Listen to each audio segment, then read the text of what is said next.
आज हमारा 16th day SL landing course का। आज मैं आपको सिखाने वाला हूँ कि चार्ट कैसे बनता है, प्लस निफ्टी बैंक निफ्टी का एनालिसिस करके भी मैं आपको बताऊंगा। वहाँ पे एक्जैक्टली बताऊंगा कहाँ कैसे चार्ट बनता है, मार्केट ट्रैप कैसे खेलता है, मतलब ट्रैपिंग कैसे करता है रिटेलर्स की, और रिटेलर्स क्यों लॉस करते हैं उसके पीछे की थोड़ी सी साइकोलॉजी बताऊंगी कि रिटेलर्स की क्या क्या सोचते हैं मार्केट को देख के, वो मैं आपको बताऊंगा। ठीक है, तो प्रीवियस वीडियो में मैंने आपको क्या बताया था, यहाँ पे मैंने आपको अच्छा सा कॉन्सेप्ट क्या सिखाया था कि अगर बैंक निफ्टी को नीचे जाना है, बैंक निफ्टी को नीचे जाना है तो निफ्टी के पास में दो ऑप्शन है। या तो निफ्टी होल्ड करे, ठीक है, अगर निफ्टी होल्ड करेगा तो बैंक निफ्टी इजीली चला जाएगा नीचे।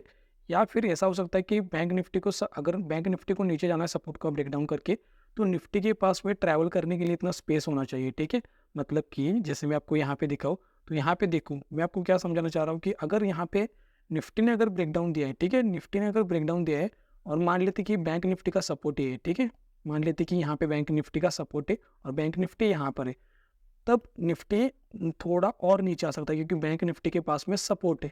लेकिन यही अगर चार्ट ऐसा बनता है तो मान लो कि यहाँ पे अगर निफ्टी है, निफ्टी ने यहाँ पे ब्रेकडाउन दे दिया और बैंक निफ्टी सपोर्ट के पास में, तो क्या होगा, बैंक निफ्टी यहाँ से ऊपर भी जा सकता है। क्यों? क्योंकि यहाँ पे निफ्टी कहाँ पर है, निफ्टी ने ब्रेकडाउन दिया है। या फिर बैंक निफ्टी क्या कर सकता है, यहाँ पे होल्ड कर सकता है, क्योंकि यहाँ पे अगर निफ्टी बैंक निफ्टी ने अगर ब्रेकडाउन दे दिया तो ये निफ्टी वाले जो सेलर्स हैं ना वो बैंक निफ्टी में भी आ जाएंगे। मार्केट को तो ऐसा करना नहीं क्योंकि सारे लोग प्रॉफिट करेंगे फिर तो, लेकिन मार्केट ऐसा करेगा नहीं। ठीक है, ये प्रीवियस वीडियो में मैंने आपको बताया है। प्रीवियस वीडियो में मैंने आपको क्या बताया कि जो स्ट्रैटेजी वाली वीडियोस थी, आपको क्या करना है, हाई मार्क करना है फर्स्ट कैंडल का और लो मार्क करना है। फिर लो का ब्रेकडाउन मिल रहा है तो आपको यहाँ पे सी बाई करना है, और अगर हाई का ब्रेकआउट मिल रहा है तो यहाँ पर आपको क्या बाय करना है, पी बाय करना है। ठीक है, ये एक स्ट्रैटेजी बताई थी मैंने। प्लस मैंने आपको क्या बताया था कि अगर मार्केट साइकोलॉजी के लेवल का ब्रेकआउट कर रहा है, जैसे यहाँ पे मैं आपको दिखाऊँ, मार्केट अगर साइकोलॉजिकल लेवल का ब्रेकडाउन या फिर ब्रेकआउट कर रहा है तो आपको क्या करना पड़ेगा, जैसे मान लो यहाँ पे क्या है, साइकोलॉजिकल लेवल है, तो ये साइकोलॉजिकल लेवल आ गया। और अगर मार्केट अगर साइकोलॉजिकल लेवल का ब्रेकडाउन कर रहा है तो आपको यहाँ पे क्या करना है, सी बाय करना है। ठीक है, आपने यहाँ तक ही समझा है भाई। मैंने आपको क्या कहा है कि एक कंडीशन मतलब एक कैंडल स्टिक मार्केट का थोड़ा सा चेंज कर सकती है नजरिया मार्केट जाने का, मार्केट को ऊपर जाना है नीचे जाना है एक कैंडल पे भी डिपेंड करता है। अगर शूटिंग स्टार बन रही है तो मार्केट कहीं और पे जा सकता है। फिर से मैंने आपको क्या कहा है ना कि अगर पीएस वाले लेवल ऊपर से शूटिंग स्टार नीचे ऊपर बन रहे तो कैसा करना है ट्रेड, ये आपको मैंने ऑलरेडी बताया। और यहाँ पे देखो मैंने आपको क्या कहा है कि आपको अगर आप क्या कर रहे हो, ये लैंडिंग कर रहे हो, आप लोग इंडिकेटर पे स्ट्रेटेजी को यूज़ नहीं करिए। यहाँ पे अगर क्लोजिंग प्राइस है तो क्लोजिंग प्राइस के पास में अगर मार्केट टाइम स्पेंड करके ऊपर जा रहा है, मतलब क्या हो रहा है कि नीचे बायर्स के एसएल अवेलेबल हो जाएंगे, तो मार्केट क्या हो जाएगा, यहाँ से ऊपर जाएगा फिर नीचे जाएगा, क्योंकि यहाँ पे बायर्स के एसएल मिल जाएंगे। क्योंकि आपके दिमाग में तो यही चल रहा है ना, आपको रट्टा नहीं मारना है। जैसे हम लोग स्कूल में क्या करते हैं कि जैसे कहा है ना हमारा टीचर ने हमारे, तो हम लोग वैसा ही करते कि क्लोजिंग प्राइस है, क्लोजिंग प्राइस के पास में अगर मार्केट टाइम स्पेंड कर रहा है मतलब क्या है कि बायर्स के एसएल नीचे अवेलेबल हो गए, तो मार्केट फिर ऊपर गया क्यों यहाँ से। ठीक है, यहाँ पे अगर आप पी भी बाय करते हो तो आपको एसएल हिट ही हो जाता, तो यहाँ से मार्केट गया क्यों। ये प्रीवियस चार्ट कौन देखेगा मुझे बताओ। मैंने आपको क्या कहा है कि प्रीवियस चार्ट आपको देखना है। जब तक आपको ये नहीं समझ में आएगा ना बायर सेलर्स कहाँ पे, तो आप पैसा कैसे बना पाओगे आप लोग। क्योंकि यहाँ पे अगर ध्यान से देखोगे तो मार्केट कैसे चल रहा है, नीचे जा रहा है नीचे जा रहा है नीचे जा रहा है नीचे जा रहा है। तो इसका मतलब क्या है कि जो कॉल सेलर से दिन ब दिन अपनी पावर्स को बढ़ाते जा रही है, नीचे मार्केट को लेते आ रहे लेते आ रहे। तो जो भी एस एल्स है वो कहाँ पे अवेलेबल है, ये जो एस एल्स है वो ऊपर की साइड अवेलेबल है ना। ये वाले सेलर्स के एस एल कहाँ पे अवेलेबल है मुझे बताओ, ये वाले सेलर्स। ठीक है, ये जिन लोगों ने यहाँ पे सेल किया है, जिन लोगों ने यहाँ पे सेल किया है, जिन लोगों ने यहाँ पे सेल किया है, जिन लोगों ने यहाँ पे सेल किया है, उनके एस एल ऊपर अवेलेबल है। और जिन लोगों ने यहाँ पे सपोर्ट का ब्रेकडाउन होने के बाद यहाँ पे सेल किया था ना, ऑलरेडी मार्केट ने उनको निकाला है। तो कैसे कह सकते हो कि यहाँ पे आप लोग बाय, यहाँ पे सी, यहाँ पे पी कैसे बाय कर सकते हो आप लोग। ये जो भी एस एल है ना वो ऊपर पड़े नीचे नहीं। मार्केट ऑल टाइम हाई पे है मुझे पता है, लेकिन आपको हमेशा याद रखना कि मार्केट ऑल टाइम हाई पे है तो इसका मतलब ये नहीं कि नीचे आ जाएगा। हो सकता है कि थोड़ा नीचे आके फिर से, अगर आपको सबको लग रहा है ना मार्केट यहाँ से नीचे आएगा तो मार्केट ऊपर जाएगा, और सबको अगर ये लग रहा है कि मार्केट यहाँ से ऊपर जाएगा तो फिर मार्केट नीचे आएगा। हमेशा आपको याद रखना है ये। यहाँ पे आपको क्या समझ में आ गया कि यहाँ पे कौन है मुझे बताओ, यहाँ पे कौन है, सेलर्स है। ठीक है, यहाँ पे कौन है, सेलर है। ये कि यहाँ पे एक सेलर है। ठीक है, यहाँ पे कौन है, यहाँ पर भी एक सेलर है, यहाँ पर भी सेलर है, यहाँ पर सेलर है, यहाँ पर भी सेलर है। ठीक है, लेकिन आपने आपने क्या किया है, मेरा बस वीडियोस देखा है कि यहाँ पे अगर क्लोजिंग प्राइस के पास में सपोर्ट ले रहा है तो वेट करो, यहाँ पे फिर पी बाय करना है आपको। यही आपने बस सिखाया ना मेरे से। लेकिन आपको मैंने क्या कहा है कि एक चार्ट पैटर्न को देखना होता है। जैसे डब्ल्यू पैटर्न बन गया, फिर हम लोग यहाँ पे पी बाय करेंगे। लेकिन यहाँ पे अगर नीचे एस एल अवेलेबल नहीं है, जो भी एस एल ऊपर अवेलेबल है, तो मार्केट यहाँ पे नीचे नहीं आएगा, फिर रिटेस्ट करके फिर ऊपर जाएगा, क्योंकि एस एल ऊपर अवेलेबल है। ये कौन देखेगा। आपको भाई एक जैसा ट्रेड नहीं करना होता, मतलब साइकोलॉजिकल लेवल का ब्रेकडाउन मिल गया तो क्या करोगे, पी बाय, जैसे यहाँ पे साइकोलॉजिकल लेवल है ब्रेकडाउन कर दिया तो यहाँ पे आप लोग सी बाय करोगे। अगर साइकोलॉजिकल लेवल का ब्रेकआउट मिल गया तो यहाँ पे पी बाय करोगे। ऐसा नहीं होता, एसएल हंटिंग हर दिन चार्ट अलग अलग बन रहा है तो आपको अलग अलग तरीके से ट्रेड करना पड़ेगा। यहाँ पे देखो, यहाँ पे फर्स्ट कैंडल का हाई लो मार्क किया मैंने, यहाँ पे ब्रेकडाउन दे दिया, फिर मार्केट यहाँ से ऊपर क्यों नहीं गया। अगर यहाँ पे ध्यान से देखोगे, मैं आपको क्या समझाना चाहता हूँ ये देखो, यहाँ पे अगर देखोगे तो ये पैटर्न बना है, क्यों मार्केट ने इसको सपोर्ट किया, ऊपर ऐसे लिए नहीं है तो मार्केट ऊपर कहाँ पे जाएगा मुझे बताओ। मार्केट ने क्या किया, जो पहले ये सेलर्स थे, ठीक है, ये वाले सेलर्स थे, उनको पहले निकाला। अब जब उनको निकाला तो ऊपर तो कोई एसएल है नहीं, तो मार्केट यहाँ पे एम पैटर्न बना या फिर हेड एंड शोल्डर बना है, उसको नीचे आना पड़ेगा क्योंकि एसएल तो नीचे है ना अवेलेबल। तो मार्केट को आपको इस नज़र से देखना है कि प्रीवियस में कहाँ पे चार्ट बना हुआ है। जैसे यहाँ पे देखो, यहाँ से मैं ये तो ऑलरेडी मैंने आपको बताई, ये देखो यहाँ पे psychological level sorry closing price से यहाँ पे सपोर्ट लिया है। क्यों लिया भाई, क्योंकि जो भी एसएल है ऊपर अवेलेबल है तो मार्केट कहाँ पे जाएगा, ऊपर जाएगा। मैंने आपको क्या कहा है कि जिस साइड में एसएल अवेलेबल है, पीएस वाले लेवल का ब्रेकडाउन मिल गया, मार्केट ऊपर जाता है, ऑब्वियसली जाता है। कब, अगर यहाँ पे एसएल अवेलेबल होंगे तब। हो सकता है कि यहाँ पे देखो, यहाँ पे साइकोलॉजिकल लेवल का ब्रेकडाउन मिल गया तो फिर ऊपर क्यों नहीं जा। अब जब यहाँ पे आपको ये थोड़ा सा जैसे जैसे टाइम स्पेंड करोगे ना तब आपको मार्केट में समझ में आएगा। यहाँ पे अगर मैं आपको इस आज का दिन का भी दिखाऊँ ना तो आज भी बहुत कुछ अच्छा हुआ है। जैसे यहाँ पे देखो मार्केट ने क्या किया, पहले यहाँ पे देखो मार्केट ने क्या किया, लेवल का ब्रेकडाउन किया। अगर मैं आपको यहाँ पे ध्यान से दिखाऊँ तो यहाँ पे देखो, यहाँ पे क्या था, यहाँ पे क्या था बताओ मुझे, एक रेजिस्टेंस था ना। मतलब अगर मार्केट ऊपर नीचे से ऊपर जा रहा है तो ये रेजिस्टेंस से ऊपर से नीचे आ रहा है तो ये इसके लिए सपोर्ट होगा। लेकिन मार्केट ने यहाँ पे क्या किया, सपोर्ट का पहले ब्रेकडाउन किया, फिर ग्रीन कैंडल बनाए। मतलब क्या है कि जो लोगों ने यहाँ पे सेल किया था ना, उनका पहले ऐसे लेट किया इस मोमेंटम में, क्योंकि हो सकता है कि उनको बहुत लोगों को लग रहा हो यहाँ से मार्केट नीचे जाएगा, तो मार्केट ने पहले उनको डरा के भगा दिया, पहले भाई तू निकल। और जब वो लोग निकले तब मार्केट नीचे आया। और जब मार्केट ऐसे आता है ना तब आपको ऐसे कभी प्लान नहीं करना है। मैंने आपको ऑलरेडी वीडियोस में क्या कहा है कि अगर मार्केट ऐसे आ रहा है तो कभी भी आपको सी साइड नहीं बैठना, क्योंकि मार्केट इतना जल्दी नीचे आ रहा है होता है ना, तो यहाँ पे सी साइड में बैठना नहीं है आपको। और इसका वाइस वर्सा उल्टा ऐसा ही है, अगर मार्केट ऊपर जा रहा है तो आपको ऐसा प्लान नहीं करना कि मार्केट यहाँ से नीचे आएगा। तो हमेशा आपको याद रखना है ये बात मेरी। और आज के दिन भी क्या हुआ, कल क्या हुआ था, यहाँ पे मैंने आपको क्या कॉन्सेप्ट सिखाया कि अगर एक इंडेक्स को अगर ऊपर जाना है, एक इंडेक्स को ऊपर जाना है, जैसे यहाँ पे अगर मैं निफ्टी को दिखाऊँ यहाँ पे, तो निफ्टी यहाँ पे क्या कर रहा था, निफ्टी ऊपर जा रहा है, ठीक है, निफ्टी ऊपर जा रहा है। तो यहाँ पे फिर से आप लोग गलती करोगे भाई, आप कहोगे कि भाई आपने तो कहा था कि फर्स्ट कैंडल का हाई ब्रेकआउट हो गया, फिर आपको यहाँ पे पी बाय करना है। भाई देखो यहाँ पे ये सेल जो है ना वो ऊपर अवेलेबल है, ये वाले जो सेलर है इनके सेल, ये वाले सेलर से उनके सेल, ये वाले सेलर से उनके सेल। मार्केट के पास नीचे कोई एसएल अवेलेबल नहीं, क्योंकि मार्केट ने ऑलरेडी इन जो सेलर्स है उनको निकाल दिया। प्लस जब ये गैप अप ओपनिंग होती है, मतलब क्या होता है, जैसे मान लो मार्केट को अगर सेलर्स को यहाँ से यहाँ तक, जैसे पुट सेलर्स को यहाँ से मार्केट को यहाँ पे लेके जाना है, जैसे मान लो कि उनको अगर 10,000 करोड़ लगाना है तब जाके उतना पॉइंट्स वो ट्रैवल कर सकते हैं, मतलब इतना ऊपर लेके आ सकते हैं मार्केट को। लेकिन जब गैप अप ओपन होता है तो उनका तो पैसा बच गया ना, क्योंकि उन्होंने तो पैसे लगाए नहीं। अब गैप अप ओपनिंग हो गई तो ये जो पैसा बचा हुआ है ना, तब वो लोग यहाँ पे एग्जीक्यूट करेंगे। फिर मार्केट क्या हो जाएगा, फिर थोड़ा पुश करेगा, फिर प्रेशर किन के ऊपर आएगा, कौन से सेलर्स के ऊपर, ये वाले सेलर्स के ऊपर, ये वाले सेलर्स, ये वाले सेलर्स, ये वाले सेलर्स। और जब ये वाले सेलर्स निकलेंगे तो मार्केट कहाँ पे जाएगा, ये वाले सेलर्स के पास जाएगा। अगर ये दो सेलर्स के पास अगर स्ट्रेंथ होगी तो ये मार्केट को फिर ऐसे साइडवेज रखेंगे, क्योंकि ये लोग जो सेलर्स है, कॉल सेलर्स, वो ऊपर से पुश करेंगे और पुट सेलर नीचे से पुश करें। अब ये कैसे आपको समझ में आएगा, आपको ऑप्शा में जाना पड़ता है, ऑप्शा में आपको ओपन इंटरेस्ट देखना पड़ता है। वो कभी नेक्स्ट वीडियो में आपको मैं मतलब कभी और बताऊंगा कि यहाँ पे क्या होता है कि यहाँ पे आपको ओआई देखना पड़ता है। जैसे 19,800 19,900 का आपको यहाँ पे ओआई देखना है।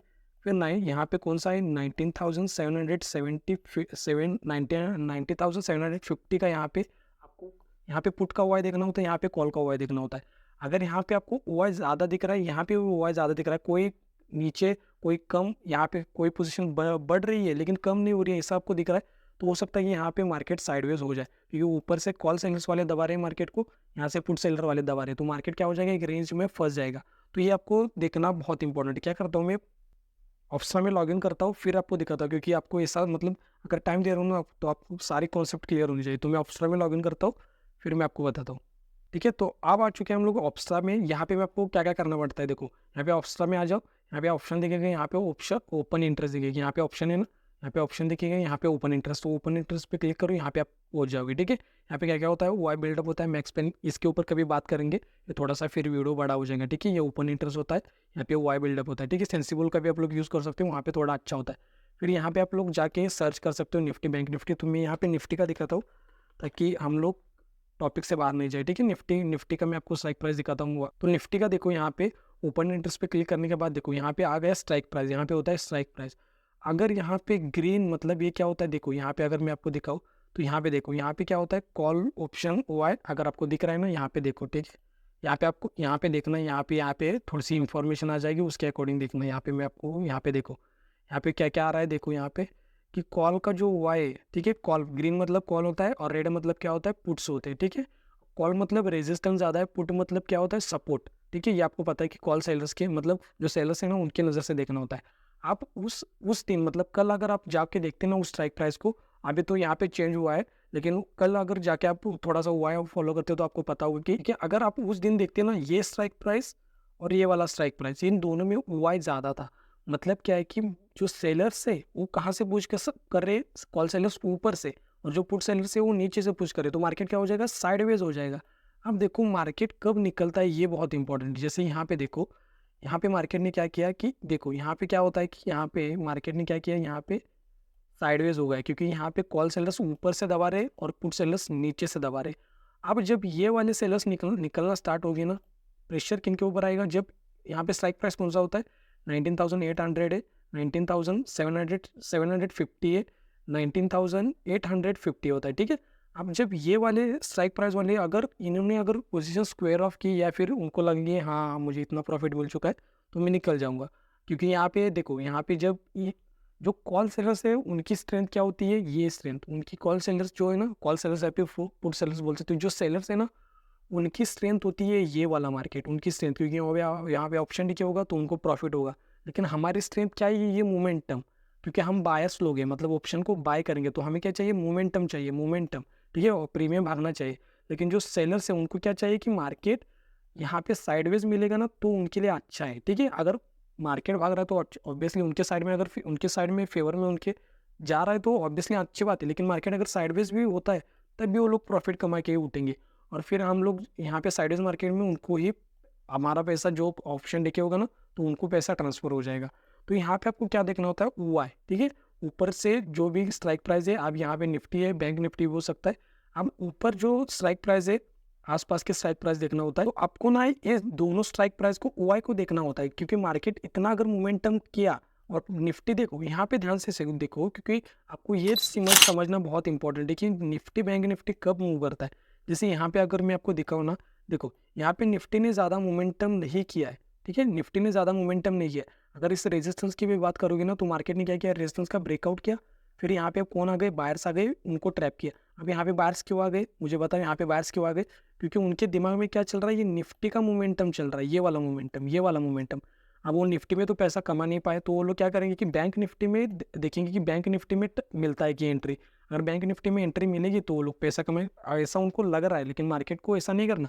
मार्केट क्या करेगा, रेजिस्टेंस का ब्रेकआउट करने देगा, यहाँ पे रेजिस्टेंस का ब्रेकआउट होने दे, जब इस रेजिस्टेंस का ब्रेकआउट हो जाएगा यहाँ पे और लोग आएंगे बायर्स, फिर उनके एसेलेट करेगा। तो मार्केट यहाँ पे अगर ध्यान से देखोगे ना तो निफ्टी ऐसा जाके फिर यहाँ पे कंसोलिडेट कर रहा है, लेकिन बैंक निफ्टी इज ऑलमोस्ट मतलब धीरे धीरे ऊपर जा रहा है। तो ये इंपॉर्टेंट है। या फिर कैसा हो सकता है कि अगर यहाँ पे रेजिस्टेंस है, जैसे मान लो कि ये ऐसा नहीं बनता है, यहाँ पे अगर बैंक निफ्टी होता, ठीक है, और बैंक निफ्टी के लिए रेजिस्टेंस ये होता, तो बैंक निफ्टी के पास में इतना स्पेस है तो निफ्टी फिर और ऊपर जा सकती है। इन दोनों डेज में सीखने जैसा क्या है, यहाँ पे भी मैं आपको दिखाऊँ ना, यहाँ पे क्या हो गया, यहाँ पे क्या हो गया था कि बैंक निफ्टी नीचे नीचे मूव कर रहा था, लेकिन निफ्टी ने सपोर्ट किया। ठीक है, निफ्टी ने सपोर्ट किया, और यहाँ पे क्या हो रहा है कि बैंक निफ्टी धीरे धीरे ऊपर जा रहा है। और यहाँ पे ध्यान से देखो, यहाँ पे मैं आपको एक समझाना चाह रहा हूँ क्या, कि निफ्टी यहाँ पे देखो, यहाँ पे क्या हो गया, यहाँ पे ध्यान से देखो, यहाँ पे क्या हो रहा था, बैंक निफ्टी इतने नीचे आ रहा था, नीचे आ रहा था, नीचे आ रहा था, लेकिन यहाँ पे निफ्टी ने क्या किया, यहाँ पे मुझे बताओ निफ्टी ने क्या किया, कि निफ्टी क्या कर रहा है, यहाँ पे टाइम स्पेंड कर रहा है। यहाँ पे देखो, यहाँ पे क्या कर रहा है, मार्केट सपोर्ट के पास में आके टाइम स्पेंड कर रहा है, क्योंकि सपोर्ट का ब्रेकडाउन अगर निफ्टी ने दे दिया तो फिर बैंक निफ्टी को और नीचे जाना पड़ेगा, और यहाँ के जो सेलर्स है वो भी पैसा कमाएंगे। लेकिन मार्केट को ऐसा नहीं करना। मार्केट क्या कर रहा है, यहाँ पे सेलर्स को ट्रैप किया, फिर यहाँ पे सेलर्स को ट्रैप किया, फिर उनके एसेलेट किए, फिर ट्रेंड लाइन वाले जो भी बायर्स होंगे उनके एसएल हिट करके फिर नीचे आए, फिर उसके बाद भी अगर सपोर्ट का ब्रेकडाउन होने के बाद जो भी सेलर्स आ गए ना, उनका फिर से एसएल हिट किया है। तो मार्केट को ऐसा ही करना है हमेशा। तो यहाँ पे दो दिनों से हमें क्या समझ में आ रहा है कि अब जो मैं आपको बताने जा रहा हूँ ना वो बहुत इंपॉर्टेंट है। एसएल हंटिंग में क्या होता है ना, रिपीटेशन नहीं होता। मतलब अगर आज मार्केट ने सेलर्स को पैसा कमा के दिया है तो नेक्स्ट डे प्रोबेबिलिटी क्या होती है कि सेलर्स को पैसा मार्केट कमाने नहीं देगा, मतलब उनको मौका नहीं देगा कमाने का। अगर उनके डायरेक्शन भी जाना है तो उनका एसएल हिट करके फिर जाएगा, ठीक है। ये एक्सपीरियंस के साथ बता रहा हूँ क्योंकि ये बहुत इंपॉर्टेंट पॉइंट है भाई लोग। यहाँ पे ध्यान से सुनो कि कल के दिन क्या किया मार्केट ने, निफ्टी ने होल्ड किया है, ठीक है। सेलर्स को ट्रैप किया यहाँ पे, सेलर्स को यहाँ पे फिर से ट्रैप किया, और बैंक निफ्टी क्या कर रहा था, इजीली मूव कर रहा था। यहाँ पे अगर मैं आपको चार्ट दिखाऊं तो बैंक निफ्टी क्या कर रहा है यहाँ पे देखो, मॉर्निंग में क्या कर रहा है बैंक निफ्टी मूव कर रहा है, लेकिन निफ्टी क्या कर रहा है, होल्ड कर रहा है। लेकिन कल क्या हुआ, मतलब ये परसों हुआ था शायद से, और यहाँ पे कल क्या हुआ कि देखो यहाँ पे कल क्या हुआ, यहाँ पे मार्केट ने क्या किया कि यहाँ पे ध्यान से बैंक निफ्टी आज धीरे धीरे ऊपर जा रहा है और निफ्टी भागा है। मतलब समझ रहे हो आप लोग कि जब एक दिन अगर बैंक निफ्टी भागेगा, अगर यहाँ पे आज निफ्टी ने होल्ड किया है तो प्रोबेबिलिटी क्या है कि नेक्स्ट डे बैंक निफ्टी थोड़ा होल्ड करे या फिर थोड़ा थोड़ा ऊपर जाए और निफ्टी भागे। कि अब देखो मैंने आपको ये कहा ना, तो फिर आप लोग जाके फिर से यही गलती करोगे, आप प्रीवियस चार्ट नहीं देखोगे, क्योंकि यहाँ पे प्रीवियस चार्ट देखना ये बहुत इंपॉर्टेंट है। अभी भागने का रीज़न क्या था कि मैंने आपको क्या बताया कि यहाँ पे पहले तो ये जो पुट सेलर्स थे उनको ये एडवांटेज मिल गया कि गैप अप ओपन हो गया। फिर ये जो लोग सेलर्स थे ना यहाँ पे, ये लोग जब निकलना स्टार्ट करेंगे तब क्या हो जाएगा, मार्केट फिर ऊपर जाएगा। फिर मार्केट साइडवेज हो गया। क्यों साइडवेज हो गया, क्योंकि जो कॉल सेलर्स है उनके पास भी स्ट्रेंथ थे और जो पुट सेलर्स है उनके पास भी स्ट्रेंथ थे। और एक प्लस पॉइंट मैं आपको बताता हूँ कि अगर मार्केट इतना नीचे गिर रहा है ना, अगर आपको दिख रहा है कि भाई इतना मार्केट नीचे गिर रहा है, तो हमेशा आपको याद रखना है, आपको अपोजिट प्ले कभी नहीं करना है। सपोर्ट का ब्रेकडाउन हो गया, यहाँ पे आप लोग सही बाय करोगे, ऐसा नहीं करना कभी भी, क्योंकि मार्केट एक तो ऑल टाइम हाई पे है। सेकेंड चीज़, PSY लेवल कोई भी हो, मार्केट डायरेक्टली ब्रेकडाउन कर रहा है तब भी आपको यहाँ पे पी नहीं बाय करना। यहाँ पे बहुत मतलब एक होता है कि आप ट्रेंड, शॉर्ट टर्म जो ट्रेंड है उसके अगेंस्ट जा रहे हो, क्योंकि यहाँ पे अगर स्टार्टिंग का अगर ट्रेंड देखोगे तो डाउन ट्रेंड है, ठीक है। मैं इसको कंसिडर नहीं कर रहा हूँ, बस ये जो डाउन ट्रेंड है और इतना बड़ा यहाँ पे अगर कैंडल्स बनते बनते हुए नीचे जा रही है विदाउट एनी हेल्दी रिट्रेसमेंट और इतनी स्पीड से, हो सकता है यहाँ पे कोई बड़ा पैसा लगाया हो, ठीक है। किसने बड़ा पैसा लगाया हो तो उनके अपोजिट आपको प्ले करना नहीं है, ठीक है। मेरी इस वीडियो में हम लोग 200 लाइक का एम रखेंगे, देखते हैं आप लोग कंप्लीट कर पाते हो कि नहीं। 200 लाइक्स का एम रखेंगे हम लोग। और अगर आपको वेबिनार में आना है तो स्क्रीनशॉट भेजना है, आपको लाइक का और कमेंट का स्क्रीनशॉट भेजना है, ठीक है, संडे तक। और जो भी 10 लोग होंगे 10 लोगों के मैं लूँगा। बहुत लोगों ने रिक्वेस्ट सेंड की है, ठीक है, 700 लोगों ने रिक्वेस्ट सेंड की है मुझे। उनमें से जो 10 लोग होंगे अच्छे, जो डिसिप्लिन के साथ रहेंगे, उनको मैं पर्सनली लिंक शेयर करूंगा, फिर वो वेबिनार का एक्सेस मिल जाएगा उनको, ठीक है। फिर अगर आपको एसएल हंटिंग का नॉलेज बढ़ाना है तो लेफ्ट वाली वीडियो के ऊपर क्लिक करो या फिर राइट वाली वीडियो के ऊपर क्लिक करके इस कोर्स को कंटिन्यू कर सकते हो। तो यहाँ तक देखने के लिए भाई लोग थैंक यू सो मच, बहुत प्यारा आपको, थैंक यू सो मच।